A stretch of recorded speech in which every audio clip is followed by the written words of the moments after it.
ભગવાન આવ્યા છે કેવી રીતે? તો કે ગરુડ ઉપર સવાર થઈને આવ્યા એ હાથીની પાસે. હાથી સ્તુતિ કરે છે, પેલો મગર સાંભળે છે અને આ સ્તુતિ કેટલી અદ્ભુત છે. મારા ને તમારા જીવનની આ સ્તુતિ છે. જે વ્યક્તિ આ સ્તુતિ નિત્ય બોલે છે ને, અંત સમયે ભગવાનના દૂતો એને લેવા આવે છે. हे गोविंद हे गोपाल अब तो जीवन हारे. हे गोविंद सब गाइयो भाव से अब तो हमारी न તમારી અંત સમયની સ્તુતિ છો. અને ત્યારે ભગવાનનું કહેવાનું કે હે ભગવાન, તારા સિવાય બીજું કોઈ આ સૃષ્ટિમાં છે જ નહીં, તારણહાર. તો પ્રભુ તમે અમને તારો અને તમારું ધામ આપો પ્રભુ. આવું પરમાત્માને આપણે કહેવાનું છે. अद्भुत स्तुति. हे गोविंद हे गोपाल अब तो जीवन हारे. हे गोविंद हे गोपाल अब तो जीवन हारे. हे गोविंद राखो शरण अब तो जीवन हारे. हे गोविंद राखो शरण अब तो जीवन हारे. नीर पीवन है गयो सिंधु के किनारे. नीर पीवन हेतु गयो सिंधु के किनारे. नीर पीवन हेतु गयो सिंधु के किनारे. नीर पीवन हेतु गयो सिंधु के किनारे. सिंधु बीच बसत ग्राह चरण लय पछारे. सिंधु बीच बसत ग्राह चरण लय पछारे. हे गोविंद हे गोपाल अब तो जीवन हारे. हे गोविंद हे गोपाल अब तो जीवन हारे. जय नारायण.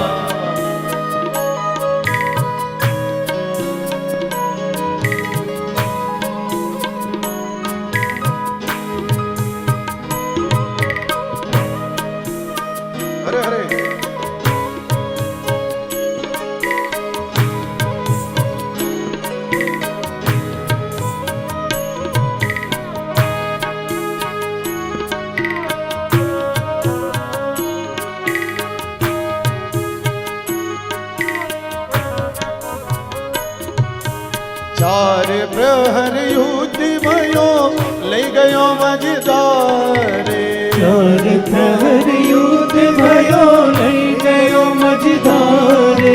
આ કવિની રચના જોવો કેટલી અદ્ભુત છે. ચાર પ્રહર સુધી હાથીએ મહેનત કરી લીધી પેલા મગર સાથે, એટલે બંને વચ્ચે યુદ્ધ થયું. એટલી બધી મહેનત કરી. ચાર પ્રહર સુધી. ચાર પ્રહર કયા કયા કહેવાય ખબર છે? સવારે 6 થી 9, 9 થી 12, 12 થી 3 ને 3 થી 6. આ સવારના ચાર પ્રહર. અને રાત્રિના તો કે સાંજે 6 થી 9, 9 થી 12, 12 થી 3 ને 3 થી 6. ચાર પ્રહર સુધી હાથીએ એક કાળ સાથે યુદ્ધ કર્યું. આપણે પણ કાળ સાથે યુદ્ધ કરતા હોઈએ છીએ. ઘણી બધી કોશિશ કરી લઈ બચવાની, અને પછી બચીએ નહીં ત્યારે ભગવાન યાદ આવે. એટલે કવિ કહે છે, ચાર પ્રહર યુદ્ધ भयो લઈ ગયો મજધારે. चार प्रहर युद्ध भयो लई गयो मझधारे. ચાર પ્રહર સુધી યુદ્ધ કર્યું. પછી થાયકો. અને થાયકો એનું કારણ તો કે મગર છે ને અંદર સુધી લઈ ગયો.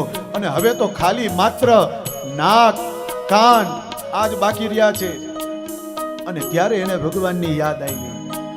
એટલે કવિની રચના કહે છે, એ નાક કાન ડૂબને લગે કૃષ્ણ को पुकारे. नाक कान डूबन लागे कृष्ण को पुकारे. એ નાક કાન ડૂબને લાગે કૃષ્ણ को पुकारे. नाक कान डूबन लागे कृष्ण को અને આ કૃષ્ણની પુકાર કરી છે ને, એવી પુકાર કરી કે દ્વારકામાં રહેલ ભગવાન દ્વારકાધીશ ખબર પડી ગઈ મારો ભક્ત મને બોલાવે છે. ગરુડ ઉપર સવારી કરી બેસી અને આજે ભગવાન શંખ ચક્ર ગદા પદ્મ લઈ અને આવી ગયા છે આ હાથીની સામે અને અવાજ ગયો છે આ અદ્ભુત દ્વારકા સુધી. અરે હરે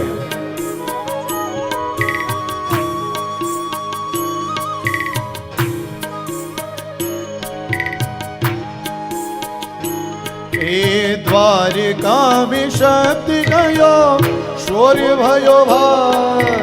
દ્વારિકા में શબ્દ ગયો શોર ભયો ભારે. દ્વારિકા में शक्ति गयो शौर्य भयो भारे. દ્વારિકા में શબ્દ ગયો શોર ભયો ભારે. શંખ ચક્ર ગદા પદ્મ ગરુડ લઈ સિધારે. શંખ ચક્ર ગદા પદ્મ ગરુડ લઈ સિધારે. હે ગોવિંદ હે ગોપાલ અબ તો જીવન હારે. હે ગોવિંદ હે ગોપાલ અબ તો જીવન હારે. હે ગોવિંદ રાખો શરણ અબ તો જીવન હારે. હે ગોવિંદ રાખો ચરણ અબ તો જીવન હારે. હે ગોવિંદ હે ગોપાલ અબ તો જીવન હારે. હે ગોવિંદ હે ગોપાલ અબ તો જીવન હારે. હે ગોવિંદ હે ગોપાલ અબ તો જીવન હારે.